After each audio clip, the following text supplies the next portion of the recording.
What's up, guys? Buckle up because you're about to enjoy an excellent Snaps game preview where we tell you everything you need to know about this weekend's game and probably some stuff that you didn't.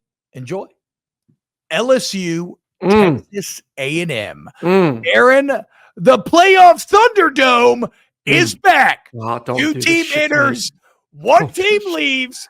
It's all on the line Saturday night in College Station. As there's only two undefeated teams in conference in the SEC, and it's the Aggies and it's the Tigers, and they're gonna be squaring up. I have many thoughts on this game. Yep. I'm also struggling to separate my bias, so I want to start with you. Give me your early read overview of this matchup Saturday night. I always lean towards quarterbacks first, but anytime you get two teams that are very similar, two teams that are very talented, I go to the most important position on the field, and that's the quarterback spot. Right now, based on my rankings, which I released yesterday for quarterbacks, and it wasn't a week ranking, it was a entire season up to this point ranking of quarterbacks in the SEC. Garrett Nussmeier is the best quarterback in the SEC. Yeah. And I don't even know if it's close right now. And I'm not even crazy. saying like he's playing like out of this world Heisman caliber play at the moment. He's playing really good football, like really good football. And I don't think everyone else is a significant drop below that. Like the second guy is Pavier for Vanderbilt, and he's playing great football, but not the same level, different styles, all that good stuff, but whatever. So quarterbacks in big time matchups, you have Nussmeier, who's playing great football. And then you have Connor Wegman, who played like shit versus Notre Dame, then played really damn good versus Missouri, and then just played okay in the third one. Well, I mean, yeah, he had 2 picks. Yeah, I know. But I just watched the game. He should have had 5 picks. I know. It was not good. Were in the defender's hands, like hit him in the belly, and they dropped him for Mississippi State. So I don't know. This is the conundrum I've talked about with Connor Wegman this season. I don't know what you're going to get. If you get the Missouri game, Connor Wegman, I think A&M wins. If you get the Mississippi State or the Notre Dame Connor Wegman, then LSU will blow them out. Yeah. So it's a weird. A lot of it does rest on what kind of game Connor Wegman plays. Because like I like A&M's offensive line. I love Le'Veon Moss. I like their defense. You like a lot about them. I just can't trust him. And for that, I kind of lean a little bit towards LSU.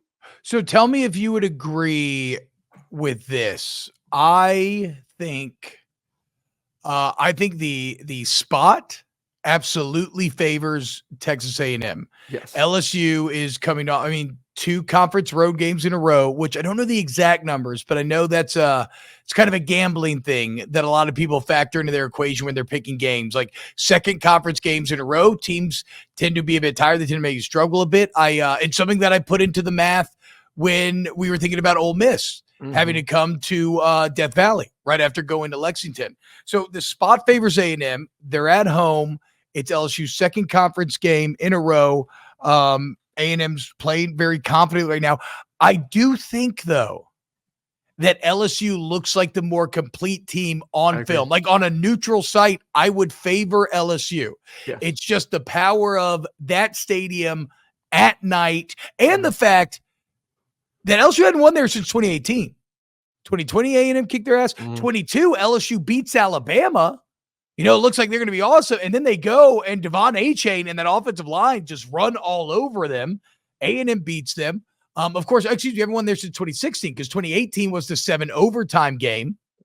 And so it's been a while. That has been a place that has given LSU a lot of trouble. And the other thing is, this is still a young LSU team in a lot of spots. Like you mentioned Garrett Nussmeier playing the best, and that's crazy because this is Garrett Nussmeier's first year starting. Yeah. Like this is a lot of football, but yes. Well, yeah, yes and no. Yeah. Like he played the bowl game. He played that SEC championship. He got some snaps.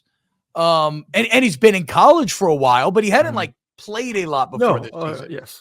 So the point is, young team, and there's so much on the line. I want to see if LSU can handle the pressure.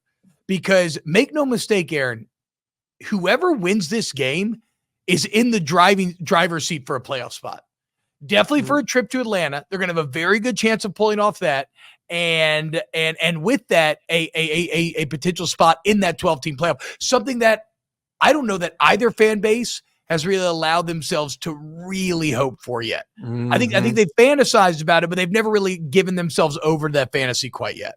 Well, I think part to do with the remaining schedule for both teams still have some pretty big games on the schedule, especially for A&M. So I does the coaching play into it all in your mind? Like I know we talked a little bit about earlier on the season. Brian Kelly to me has always been like a top 5 coach, but you start losing games and you lost to USC to start the season, and USC now doesn't look like a great football team. And we started questioning like how good is Brian Kelly? But this is still year 3. You're seeing the progress as a football team. You're seeing now with Baker at defensive coordinator, how that defense has improved each and every week this season to become, as you alluded to, this complete football team that can throw the football, that can run the football, that can play defense, that can get turnovers, that can stop the pass. Not a lot of holes with LSU, but you could say the same thing a little bit about A&M too from what we've seen this year. But going to the coaching matchup, how would you kind of determine that one? I mean, whatever. Obviously all my You think it's opinions. a major advantage LSU? I was going to say, obviously, all my opinions are tinged with bias here because I cover one team so in depth. I don't know about major. I would say unadvantage. I think Elko is really good. If you listen to the show, you know that I've been a big fan of A&M hiring Elko. I think it's exactly what they needed in terms of bringing toughness and a better culture to that program. I just think in Brian Kelly, you do have one of the winningest head coaches of all time. Like what do we keep talking about with Brent Venables? There's nothing to fall back on to make yourself feel good about where Oklahoma's going to go for here. Like Kelly has proven, even in his tenure at LSU, his teams get better as the year goes on, and that improvement here recently has been pretty striking to see firsthand. So, but look, I think A&M's way better under Mike Elko. Again, the toughness, the culture, the buy-in, the work ethic, all of that. I would give a slight advantage coaching wise to LSU though. Also, I really like the $10 million LSU spent hiring Blake Baker, hiring Bo Davis, hiring Kevin Peoples, Corey Raymond, Jake Olson. The defensive staff makeover is really starting to pay some dividends. As think about Aaron, so I think the key to stopping A&M is obvious. Stop the run and put it in Connor Wegman's hands. Yes. If you do, I think that is a awful recipe for Texas A&M. Awful. Look at the Notre Dame game. He threw it 30 times. Okay. That's kind of too much. Like if they're over 30 throws, that's probably a bit of a winning recipe for LSU. And then you look at LSU defense that just shut down Ole Miss's run and shut down Arkansas's rushing attack. And those are the two tops in the league along there with Tennessee. So it's like, if you could do that, can you do it again this weekend against a more, this is a different attack. It's a pro style. This is like a pro style running attack out of shotgun. And it's a very, you know what, A&M? A&M's a very good rushing attack. Right now, number 2 in the SEC. This is against FBS teams, 200 yards per game. The only team that's rushing more than A&M at the moment is Tennessee. Okay, so excuse me. Okay, so I was a little wrong then. Ole Miss and Arkansas right behind A&M then. So they took out number 3 and 4. Yep. Now they're going for number 2. Third week in a row. Think about that. Third week in a row facing one of the top rushing teams in the SEC.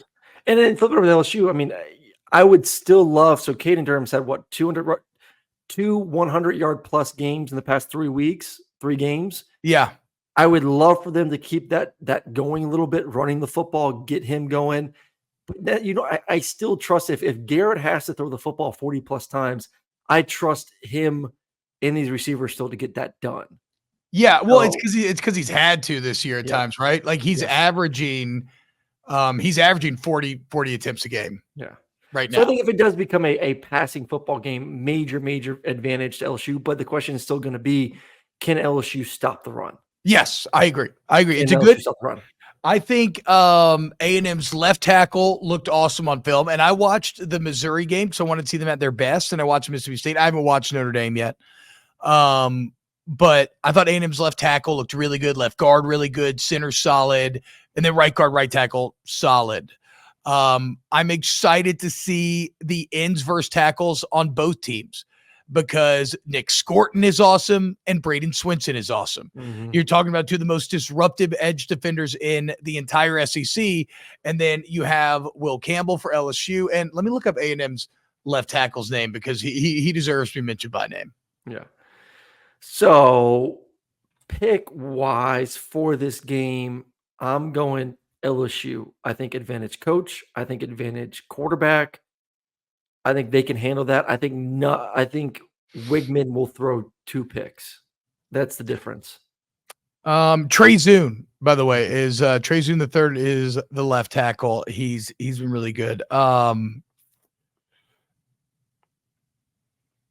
I kind of have a feeling that this game could turn into, not obviously like I said this the other day, like LSU is not Georgia caliber defense, but they are improving, and Connor is so turnover prone. I would not be surprised if we get to a point in this game that we see Marcel Reed too. That would be interesting. I mean, if you see Marcel Reed, that probably is the game out of reach, or do you think they would go before the game would be out of control? I think they would go similar to Texas, Georgia last week. That's what I'm saying. It's very similar to me. Okay. Where it's like, this guy is not mobile. He's not getting it done through the air. Let's fully commit to the run. Akini Obi says Texas A&M has been great all season. Had one game with 200 O linemen. Stop the A&M hate. Again, I want to be,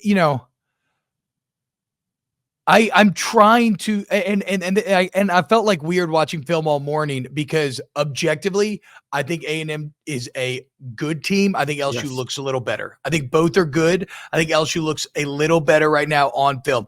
Again, am I unable to separate my own bias from it? Perhaps. But I do think that's my objective opinion. That said, it's not by such a wide margin that I'm like, they're absolutely going to win because it's College Station at night, blackout game. Like the setting is going to be fucking unreal. And LSU's had a lot of problem with pre-snap penalties. Yeah. In fact, one of the craziest parts about this game, Aaron, that's maybe something to watch. Both of these teams dead even when it comes to penalties on the season. They commit the same per game. They committed the same overall. So who's ever more disciplined come Saturday, you're gonna that could go a long way towards determining the outcome.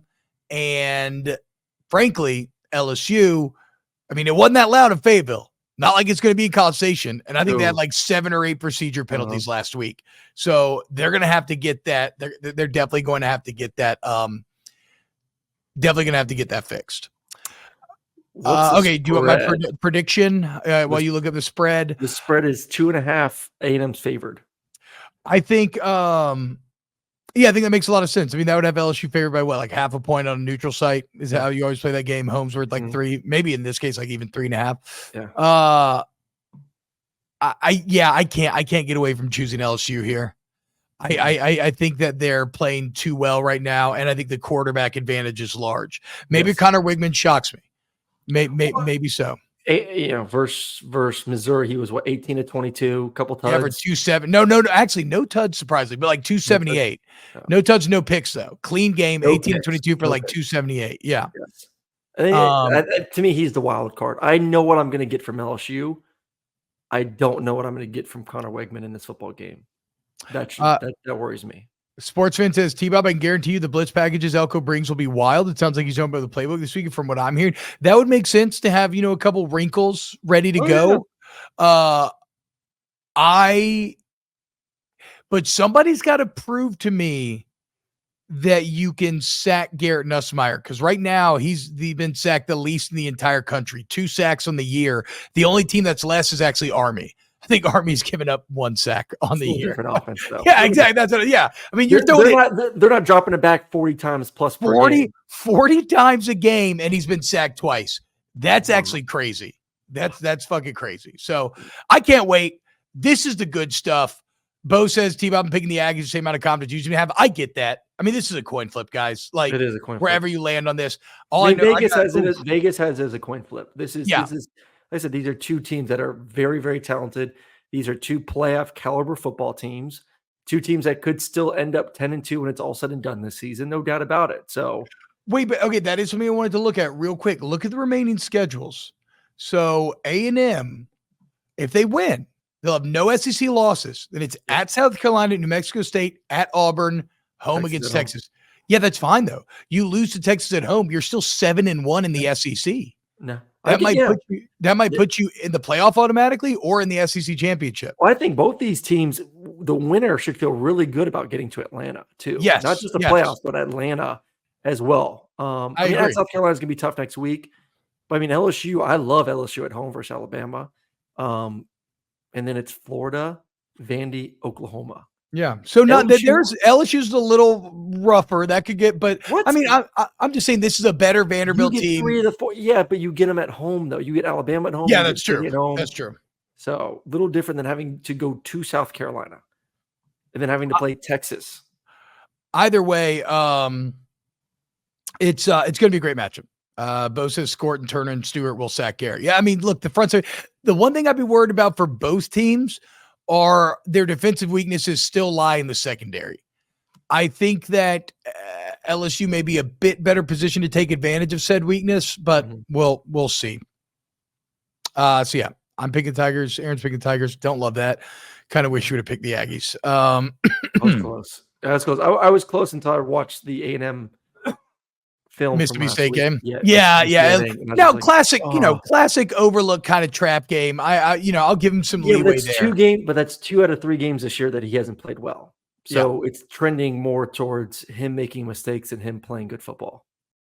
Oh, well, I'd say that was informative and fun. If you agree, please hit the like button, sub, and we'll see you next time for some more snaps.